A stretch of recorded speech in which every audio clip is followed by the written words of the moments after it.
Welcome home to USA Global TV and Radio, a place where dreams take flight, with authentic storytelling, diverse perspectives and meaningful conversations, where global stories unite and bridges are built beyond all borders. Discover world-class education, entertainment, hope and inspiration. Together, we're building bridges worldwide. Subscribe to our channel, USA Global TV. Download our app, USA Global TV. Be our guest or join our team. Visit usaglobaltv.com. Thanks to our founder and executive producer, Dr. JACALYN KERBECK. Music score by Yeffy Tang from Cloud Road Music. Voiceover artist Mike Porter. Creative direction by Paul Garcia. USA Global TV and Radio. Your home for global connection. All rights reserved. This video and its contents are the exclusive property of USA Global TV and Radio. Unauthorized use, duplication or redistribution in any form is strictly prohibited.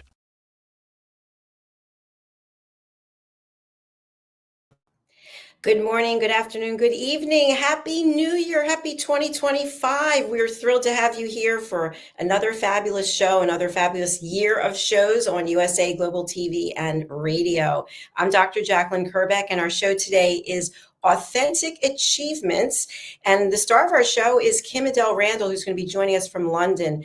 And we've been doing this show together for a number of years. I can't actually remember how many, so I'm going to ask her. But today we're going to be talking about resetting for success for 2025. KIM-ADELE Randall is the founder of Authentic Achievements platform. She has her own platform where she interviews people, so you are more than welcome to reach out to her. She'll give us her contact information. And she's been helping people all over the world for a long time. She works with corporates, she's worked with individuals, and she's actually morphed what she was doing to what she is doing today. She's also an author. Let's bring her out and hear about what she has planned for herself for 2025. Welcome, KIM-ADELE. Hello. Hey, hi, Dr. JACALYN. Happy New Year. Happy New Year to you as well. Did you celebrate? Did you do anything special? We did. So we actually had a quiet one. Obviously, last year, as you know, I lost my dad. So I had my mum here for New Year's Eve. And I also have my little girl who's 8. So we went out early doors for a meal, came back. I sent those two to bed. And then at 11:30, promised I'd wake them up so we could all see the new year together. So I woke them up at 11:30 to see the countdown. And then we all went to bed. So it was very quiet, but very nice. And just making those little adjustments to make it work, rather than make them stay up until midnight and then be out for a few days. It's amazing how making just a subtle adjustment allows everybody to still take part, doesn't it? Absolutely. And I can't believe that Scarlett is 8. I can't believe. So I was just going to say, I thought I met you when she was 4. Is that possible? Yeah, that's right. Yeah. I was going to say we've been doing this for 4 years. And it goes in the blink of an eye, doesn't it? I kind of look at it and go, how's she 8 already? And then how are we in 2025 already?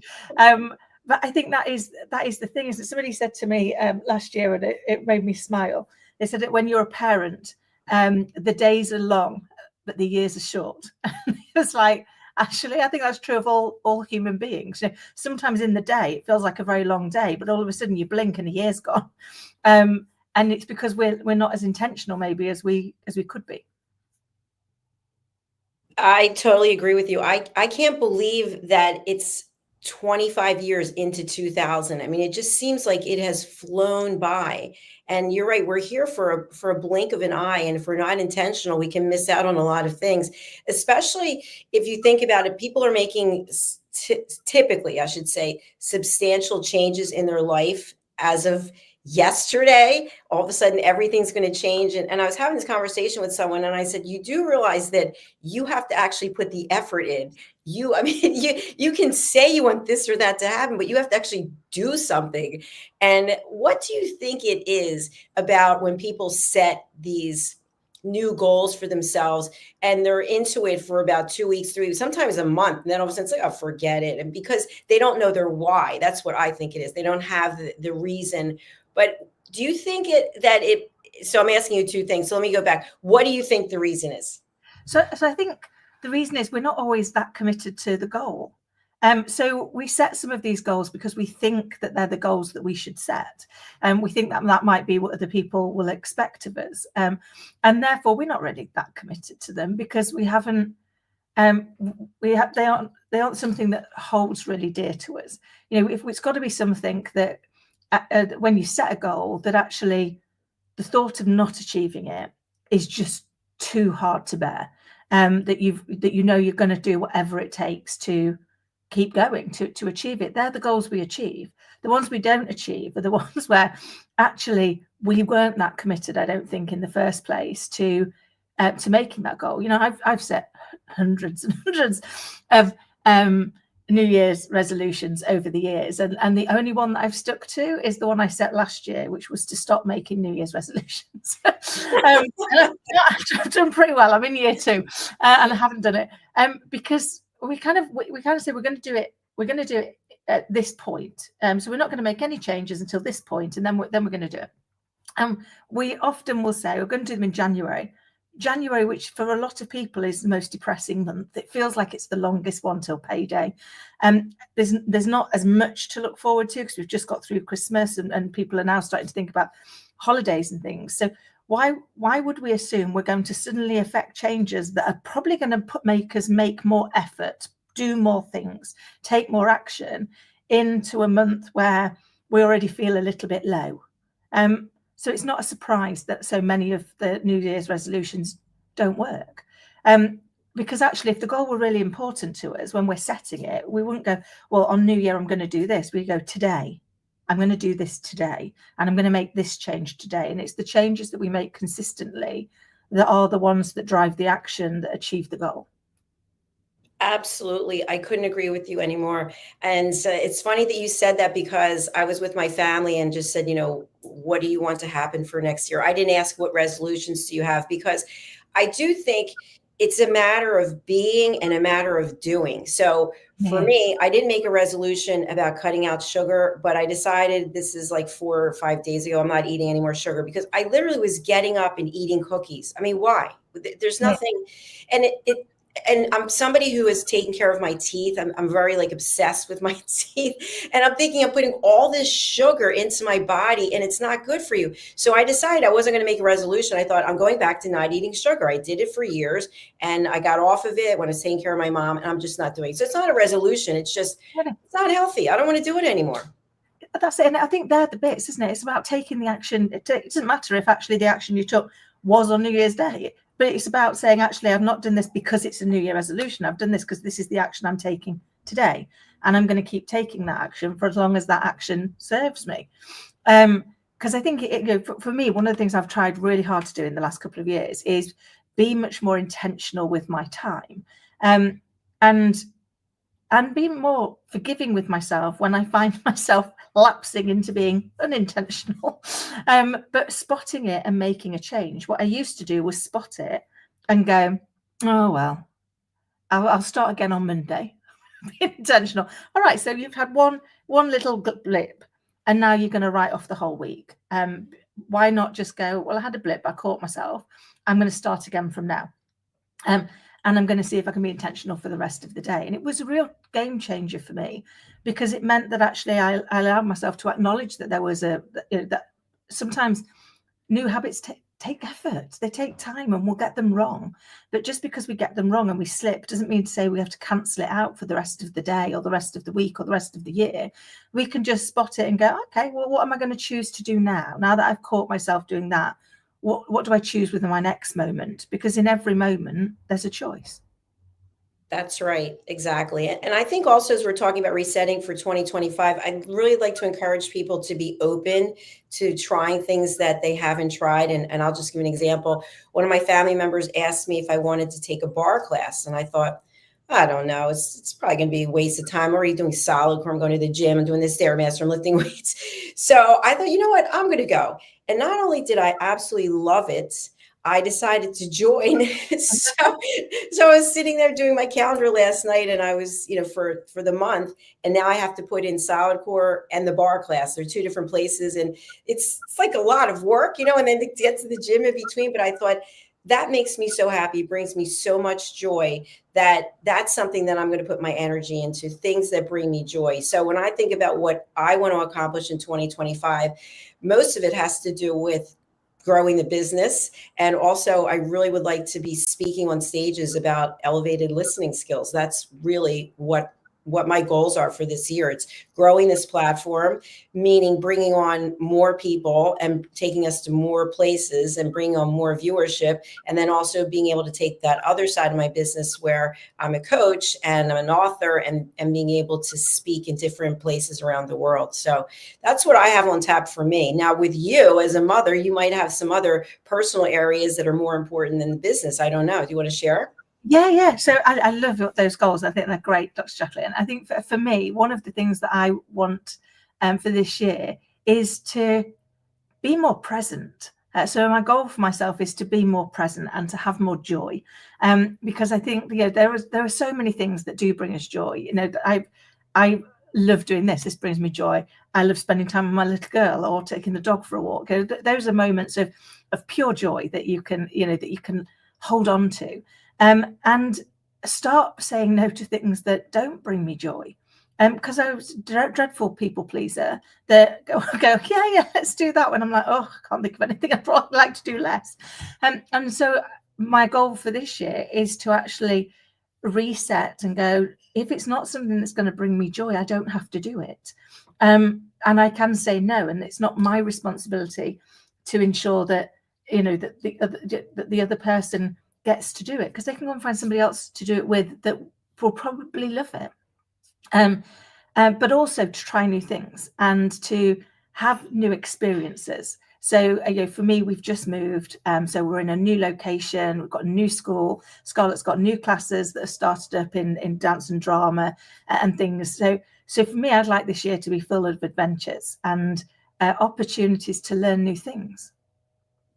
I love the word adventure. It just brings a smile to my face. And by the way, sometimes people think that looking for joy or surrounding yourself only with positive people. So I've heard people say, well, that's really selfish. People have problems. But it's how you share your problems. It's how you look at it. Maybe it's an opportunity.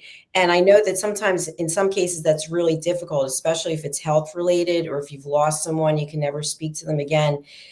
But I do think that we have to find the positives. We have to make it a point to live our life that way. And you and I are both people who focus on finding solutions. And I think there's something to be said about that as we enter 2025. Instead of looking at how it's whatever is happening is causing you a problem, what is the solution? How can you find the solution? Who can help you find that solution? So in the beginning of the show, I was talking about how your career has morphed. Can you tell us about where you are presently and what you're currently doing? Yeah, so you're right. It's morphed a lot over the years. If I think right back to the very start when I was a hairdresser to where I am now, I can't always make sense to me as how it's happened. But now I'm doing a kind of a combination of things. So I'm doing some fractional C-suite work, so helping sort of mid-size organizations to be able to get ready to really scale up. So really making sure they've got the right infrastructure and the right people, culture and environment. Which I love doing. I also I'm still doing coaching, so coaching people to help them get out of their own way or help them to level up their skills. One of the things one of my clients said to me, so the thing that you do best, Kim, is you empower leaders to get comfortable with uncomfortable conversations. And I was like, well, that's really nice to know, because there's plenty of uncomfortable conversations to be had in business. But if we can find a way to be comfortable with them and to do them with kindness, then that's a real passion. As you said, I speak and I'm an author. This year, one of my resolutions is to finally finish the children's book that I have been working on with my publisher to kind of bring to life a lot of the books that we read as adults, to think about mindset and how we can control what's going on in our world by learning to control our mindset and flipping the switch on those moments of problem to solution. How can we fix it? Those moments of sadness to joy can be done by really controlling the way we choose to think about them. And so I'm in the process of finishing the book, which hopefully will bring those concepts to life in a way that is understandable and enjoyable to children Scarlett's age, so sort of like 8 to 11. That's fantastic. I didn't even know you were working on a children's book. Look at you, adding another thing to your plate. Yeah, well, it's one of those things where I think, it comes back to, those moments in your life. So when I was a little child, very little, so 2 or 3, and my mum tells me this story all the time.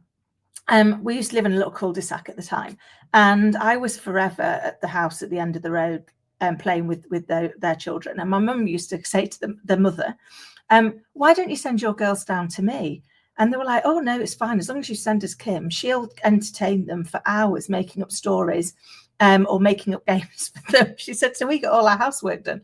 And then as I was growing up, I used to write, I wrote a series of books. This is very sad, Dr. JACALYN. I wrote a series of books about characters that I'd created whilst eating a packet of midget gems, sorry. So they were all midget gems, these characters. So my mum has still got a seashell where I'd created one of these characters on it. And now you can't really see the character, but we all know that it was there. And so I guess I've always had this hidden passion that says, I think there's a children's book in there somewhere that is supposed to help, supposed to add some value. And then I realized when I was bringing Scarlett up, I've had a few occasions where people have gone, you're so calm, in those moments when things go horribly wrong. And I said, well, the thing is, when the child's in chaos, the last thing they need you to do is join them there. They're already in chaos, but that's the moment where we have to make a conscious choice. So if I can be indulgent, I'll share about Scarlett's one and only toddler tantrum, and I understand how very, very lucky I am that she only ever had one. And with hindsight, it was entirely my fault. I knew she was a bit tired, but I was like, oh, if we could just nip to the shop and get those couple of bread and milk, we won't have to come out again. So I took her in, even though I knew she was tired. And she was walking around pushing one of those little children's shopping trolleys. So she's wandering around like that. Because she was a bit tired, she was all over the place. I mean, it was like, you name it. So I stopped. I put my hand out. I did the worst thing a parent can do in this child's eyes. I touched the adult handle. Well, that was it. All hell let loose. She now threw herself on the floor, which she'd never done, in the middle of this busy store, and started crying. And I remember getting hotter and hotter, and I could feel everybody's eyes on me. But I was like, well, actually, she's in chaos. So even though I wanted to pick her up and run out of there, I was like, that's not going to help us resolve the situation. So I went and stood as calmly as I possibly could, trying not to catch anybody's eye contact, a little bit further down the aisle. And I went, well, I can see that you're upset, but I don't know what's wrong. I don't know how to help you. So I'm going to stand here until you're able to tell me, and then we can sort it out. So I stood there and I was describing the things that were on the shelf, hoping that might, bring her around. And she did no more than crawl commando style, arm over arm, into the centre of the aisle, because she clearly didn't think I could see her or hear her. And I remember looking at her and going, right, Scarlett, I can see you and I can hear you. What I can't do is help you because I don't understand what's gone wrong. So I'm going to stay here so I know you're safe. And when you're ready, you can tell me. And the whole thing probably lasted about 5 minutes. It felt like 5 hours, but probably the whole thing was 5 minutes. And she came over and she stood next to me, racking sobs, and the whole body goes. So I bent down to eye level and I said, can I just ask, when Mummy touched the adult handle, did you think that meant she didn't trust you? And she nodded away, still sobbing. I said, and did you think that meant that Mummy didn't think you were capable? And she nodded away again. And I said, okay, I'm really sorry that that's how I made you feel, because that isn't what I intended. But can you see on the bottom shelf there where you were? And she went, yeah. Can you see how many glass bottles there were? And she nodded. I said, I was concerned you were heading for the glass bottles and that would have hurt you. So I'm sorry if it made you feel like I didn't trust you and I didn't think you were capable. I was just trying to make sure you were okay. And by this point, she's now hugging my leg and the sobs have kind of gone. So I'm still bent down and I was like, do you think we're ready to try again? And she nodded, and off we trundled. And we went past this lady who'd been outright staring at me the entire time that this had gone on. and she stopped me. She went, I can't believe how calm you were. And I said, well, if I'm honest, I said, every fibre of my body did want me to run out of here, holding it like an ironing board because of what you and everybody else that's watching might think of me as a mother. But I realised I don't actually know you, and your opinion of me is none of my business. But I am responsible for her until she's an adult, and therefore I have to make the choice that I think is going to be the one that gives her the best chance in life. And so I guess for me, I thought that was perfectly normal. And there's been a few examples of those over the years where people are like, but your ability to spot that situation and then think about what she needed and talk to her in what she needed is really unusual. And I guess for me, that's been a mindset piece that I've had for years, running big businesses and dealing with very difficult situations or redundancies and things, which is that ability to kind of hold the moment and put what I'm feeling to one side to enable me to deal factually with what's going on, and then pick up the emotion and respond with that later, which is for me to deal with. What a fabulous story. Thank you so much for sharing that. And the way that you responded is brilliant, because thinking about somebody staring at you while there's a meltdown happening. I mean, you think about it, it goes on all the time, especially on airplanes, for example, and the parents there and everybody's staring at them. Why is the kid screaming? Why is the kid crying?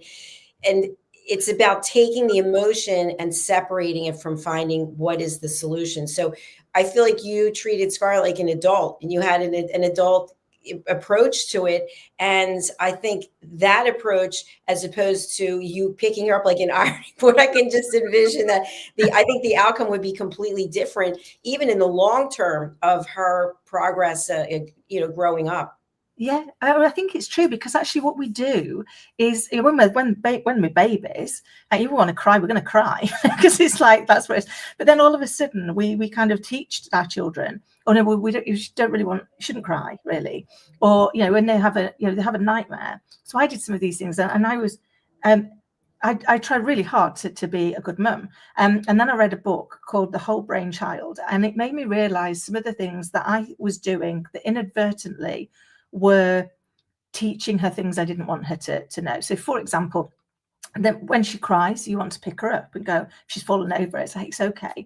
But actually what that part of what that's doing is teaching them that their emotional response isn't correct, because we're immediately trying to stop it. So now instead, I'll sit her on my knee and I'll go, did that hurt, darling? And what does it still hurt? Is this helping? So we're validating that actually, yeah, it must hurt. It's okay to cry, but you can sit in comfort while you do so. Or when she would say, mummy, I think there's wolves under the bed, my initial response would be, oh, darling, there's no wolves. Because I didn't want her to be afraid. But again, when I read the book, it explained that actually what you're doing is telling them that was the wrong emotional response. So actually what I now do, if that ever happens, is go, oh my goodness, well, that would be scary, wouldn't it? I don't think I'd like it if there were wolves under the bed.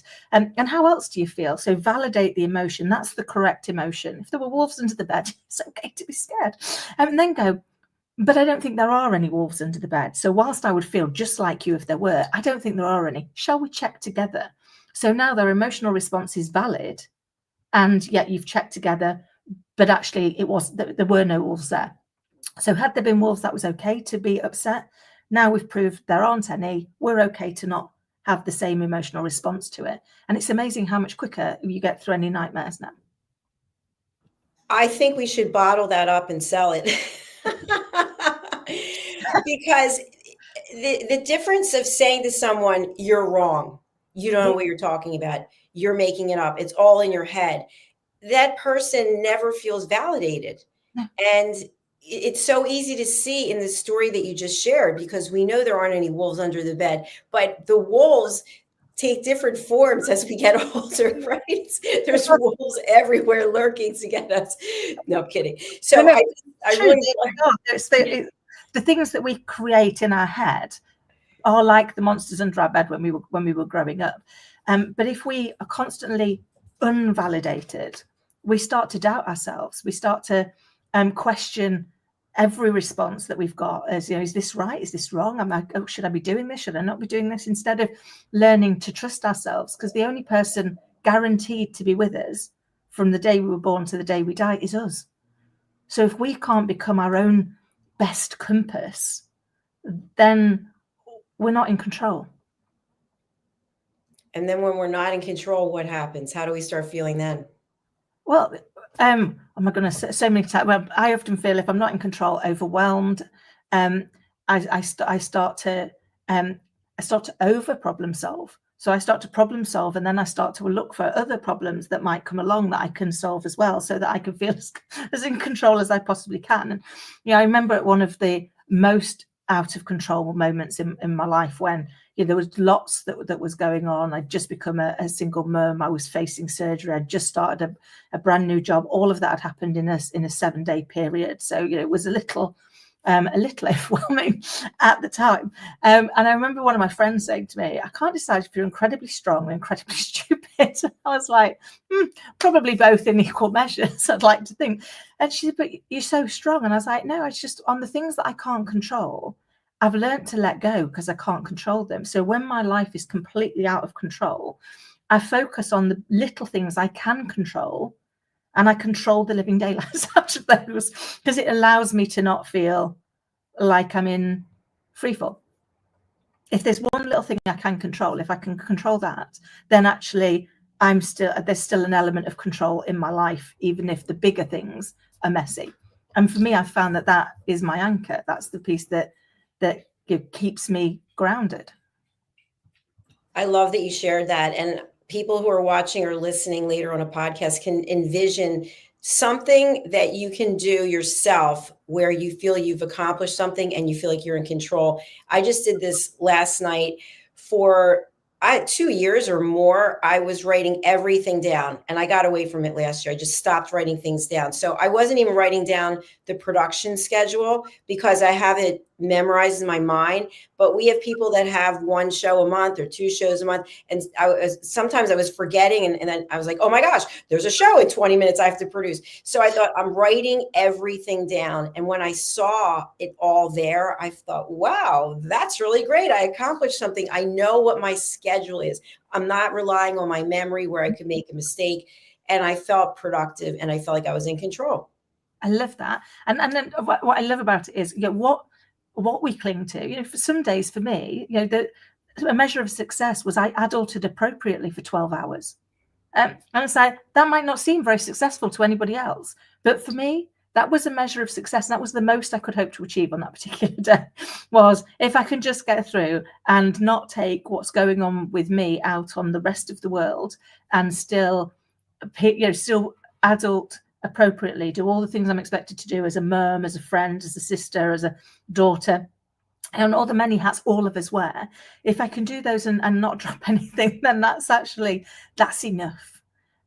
Because I used to be victim to needing the goal to be massive, to be really huge. And it's like, why? As long as my goal isn't always just to adult appropriately for 12 hours, if sometimes I need to push myself a little bit more, then it's okay to give myself the self-care that allows me to go, today, that's what I need. And that's okay. There you have it. That's excellent. I just want to talk a little bit more about being in control, because I've seen people have meltdowns, and I've watched relationships just fall apart because of all of this emotion. So when we're thinking about resetting for success, what are some tips or some skills that you can share with our audience when you feel it coming on, right? You were in the grocery store and you felt like, you feel like you're going to have a breakdown, or you're going to start screaming or crying, but yet you take a breath, control yourself, and then you handle it differently. So for people who are not skilled in learning how to control their emotions, what can you recommend? Oh, great question, Dr. JACALYN. I think the first thing is to understand that we think that we're logical, rational beings, and yet our emotional brain responds 24 times faster than our logical thinking brain. And that's been proven neuroscientifically. So one of the things that I do all the time, because I know that, is I'll ask myself, when I feel the emotion coming up, I'll ask myself, what's actually happening? And what am I making it mean? Because that's enough to just tip into oh, hold on, I'm responding to what I've made it mean. So it's brought something out in me emotionally. And that's what I'm now responding to, that emotion, versus what factually went on. What factually happened that needs to be solved. I've had examples of that over the years. I remember with one particularly challenging conversation, and the person rang me up, and I said, well, look, I'm going to need to take 10 minutes to gather myself, and then I will call you back and we can resolve what needs to happen. And they were like, why do you need 10 minutes? I said, because you've just given me all the evidence that proved all the time that you were making me think that I'd made stuff up, that actually I was right. And all of that was at a time when, I was already facing health scares and everything. So right now, I'm really finding it difficult to come up with a response I'm going to be proud of. So if you can give me 10 minutes, I can go and deal emotionally with what I'm making it mean and what I'm making it feel. And then I'll be in a position where I can help you to solve your issue and your concern. And I remember at the time, the response was, you're such a robot. I was like, not sure now's really the time for character assassination, but I will speak to you in 10 minutes. So for me, sometimes it's catching myself and going, I know right now I'm not going to respond in a way that I'm going to be proud of. And for me personally, I know that once I realize that, if I have responded in a way I'm not going to be proud of, I will have to apologize to that person. And that apology always hurts. It hurts because actually it's because I lost control, and I allowed them to gain control of my emotions and let me do something that I wouldn't normally do if I were in control. So I will sometimes, when I feel it in me, I'll say, right, actually, I need to take myself out of the situation. I need to give myself some space. And even if that's, I just need 5 minutes, or I just need to go somewhere and deal with my emotion and then come back. Or sometimes you can't do that, but catching myself with what's happening and what am I actually making it mean allows me to just take that moment, pause, and start to see the situation in its totality instead of feel the situation purely from that emotional response. Let's unpack what you just shared there, because I think there's some really key points. So walk us through, if you would. Imagine we're in a situation right now where something is about to take place. And I could give an example. I told you I don't have any heating, right? Yeah. And I finally went down to the office because I filed 20 tickets for no heat. And I've spoken to people. So when I went to the office and spoke with the management, they said they had no idea. They thought it had been resolved. So I didn't really want to go to the office. But anyway, when I was there and I heard that response, inside I felt like, what do you mean you thought it was like, how could you possibly, you have this system set up for me, like all these things. But instead, I just took a deep breath and I said, yes, that's the case. There still is no heat. So I thought about all the anger that I had, and then I felt like I was just dismissed, like, you idiot, we thought you had heat. So I'm thinking, why didn't I come down here early? So anyway, I handled it in a totally different way. And I even thanked the person who was listening, for taking the time to listen, even though inside I still felt angry. So what steps can people take when they feel that rage, that anger, that whatever the emotion is coming on?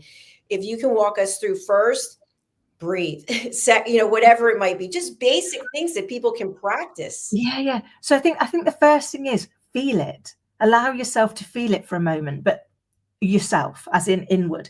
So for me, when I feel whatever the emotion is going to be, whether or not I'm angry, or I'm frustrated, or I'm overwhelmed, I'll be like, okay, so let me understand what that is. Let me understand what that is. So what is it I'm feeling?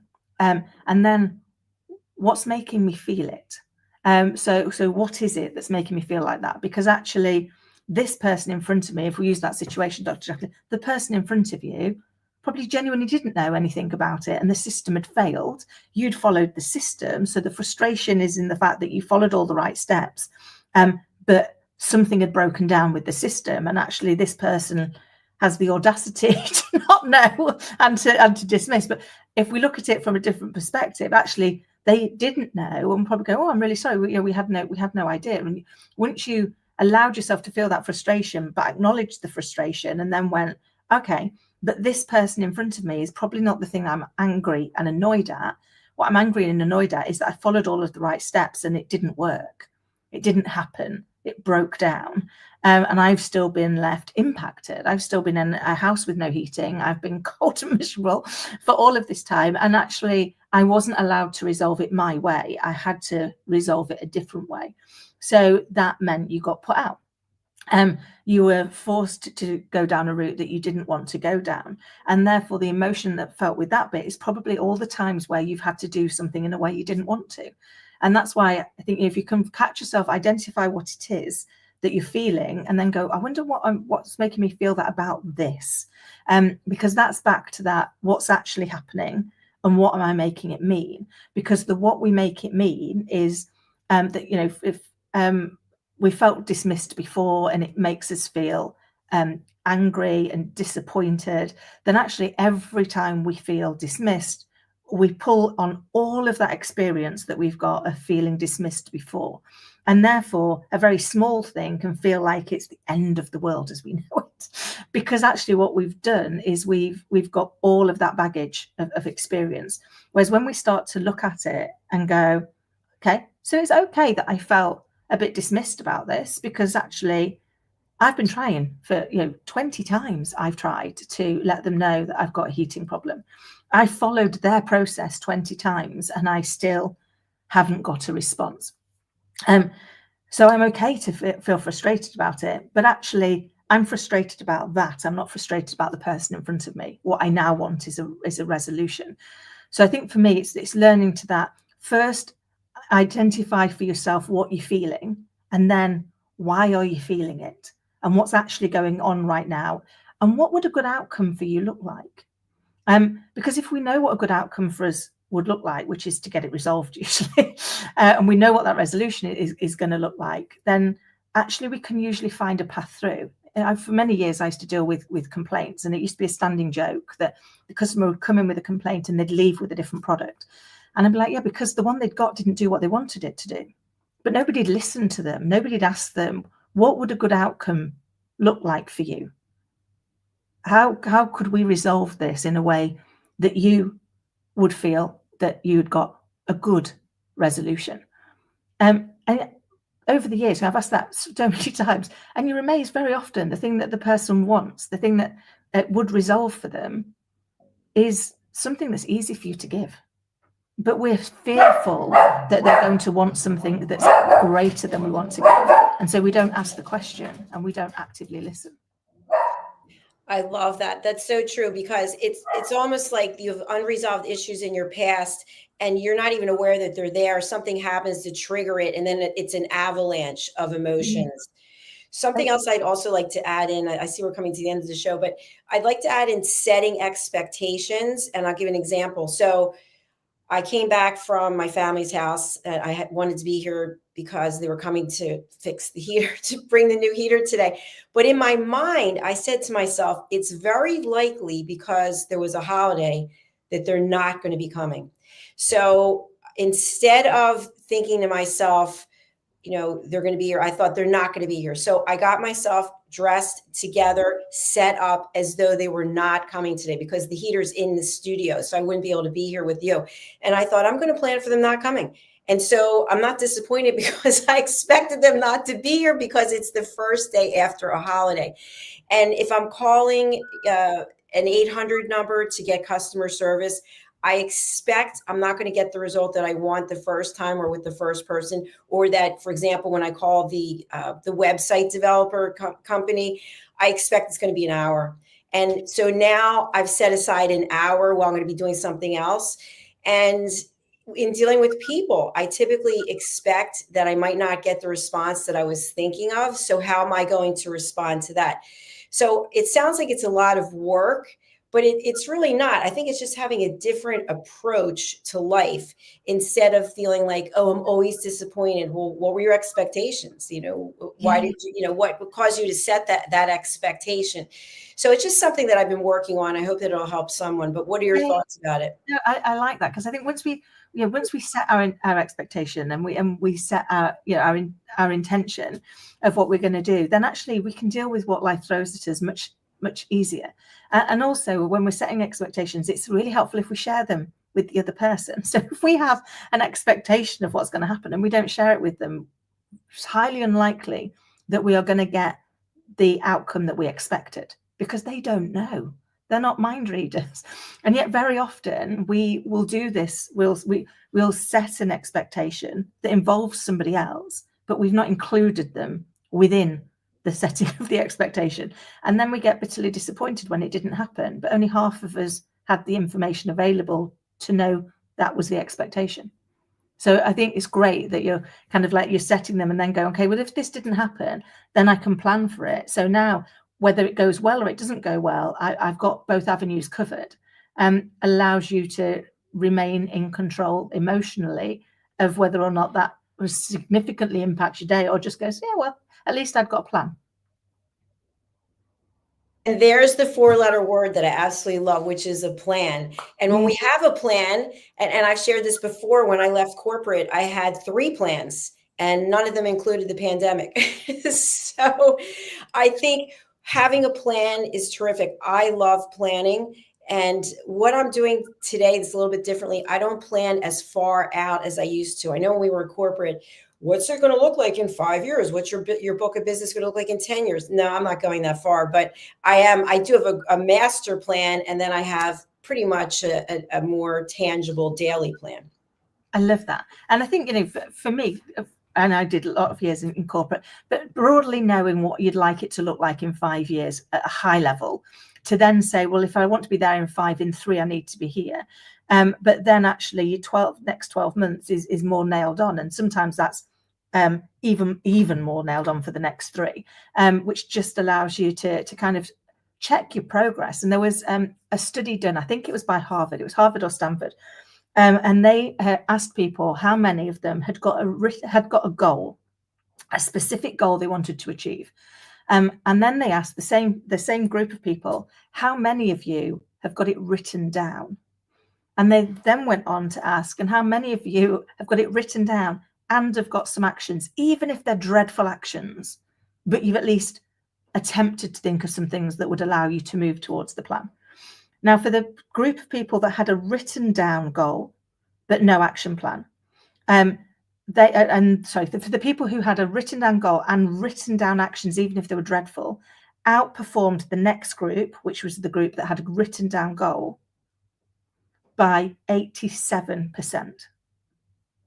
And that exasperated when you looked at the people that hadn't even got a goal of what they were going to achieve. So it's been proven that actually if we've got it and we write it down, and then we continue to focus on it and think about what action can I take that moves me towards it, that's going to be the goals that we achieve. Thank you so much for that reminder. I have shared my goals, but I'm going to write them down. I'm going to put them on the refrigerator someplace that I can see them on a regular basis. KIM-ADELE, you have helped so many people. Who is an ideal client for you, and what's the best way for people to reach you? Oh, what a great question. So I guess an ideal client for me is somebody who is already a great leader, but is probably finding themselves frustrated with having to deal with the constantly uncomfortable conversations that are ever increasing in business, in life, in general. The best way you can reach me is you can find all my details on the website, which is AuthenticAchievements.com. You can email me at kim@kimadelerandall.com, or you can get me on most of the socials as either KIM-ADELE Randall or as KIM-ADELE10. And please just reach out and get in touch. I always love to hear other people's stories, and if I can help anybody, then that brings me joy. Fantastic. And also for you to interview people on your own platform, can you share a little bit about that? So they can find the details on Authentic Achievements. So if you've got an amazing story you'd like to share, you can you can contact me there to be a guest on my podcast, or also to come onto USA Global TV and radio. And we'd love to share your story here on this platform as well. Fantastic. Thank you so much for being here today and for taking the time out of your schedule as we open up the year together. And I wish you continued success and every happiness and joy. And the same to you. May 2025 bring you and all of our listeners and viewers health, happiness, and joy. Exactly. All right. Thank you so much, KIM-ADELE. We'll see you again soon. Take care. Bye. Bye. And thank you to each and every one of you who are watching or listening. Please do go to our YouTube channels, which are USA Global TV and Radio, and also Dr. JACALYN KERBECK, and subscribe. We'd love to have you in our community. If you'd like to be a guest or you'd like to have a show of your own, you can reach out to us directly. Here's some contact details. There's our websites. And then you can also reach me by email, and I will get back to you myself or someone on our team.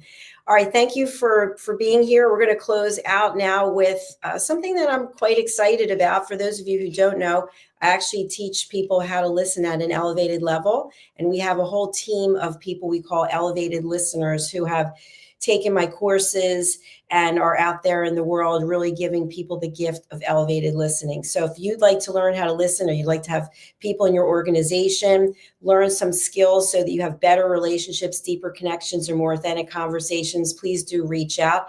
Let's take a look, and then we'll be back with our next show. Bye for now. Have you ever felt unheard? Like your words float into a void, leaving you invisible and disconnected? How about feeling judged, when assumptions overshadow your truth, leaving you misunderstood and defensive? And then there's that moment when someone offers solutions you never asked for, dismissing your feelings and leaving you more frustrated than before. It doesn't have to be this way. Dr. JACALYN KERBECK, the listening mentor, understands. She's here to help you reclaim your voice, build stronger connections, and create meaningful conversations that inspire understanding and mutual respect. Through her groundbreaking books, online and in-person courses, and interactive workshops, you'll learn how to navigate life's most challenging interactions. Discover the power of elevated listening and transform how you communicate. Master setting boundaries and asking permission to protect your peace. Learn to recognize and release judgment, fostering empathy and true connection. Dr. KERBECK also offers personalized coaching, one-on-one or group sessions designed to fit your unique needs. Whether in person or virtually on StreamYard, her guidance will empower you to thrive. You don't have to struggle alone. The path to deeper connections and better relationships start here. Visit drjacalyn.com or usaglobaltv.com. Join a global community of empowered listeners and transform your life, one meaningful conversation at a time. Dr. JACALYN KERBECK is the listening mentor. Start your journey today.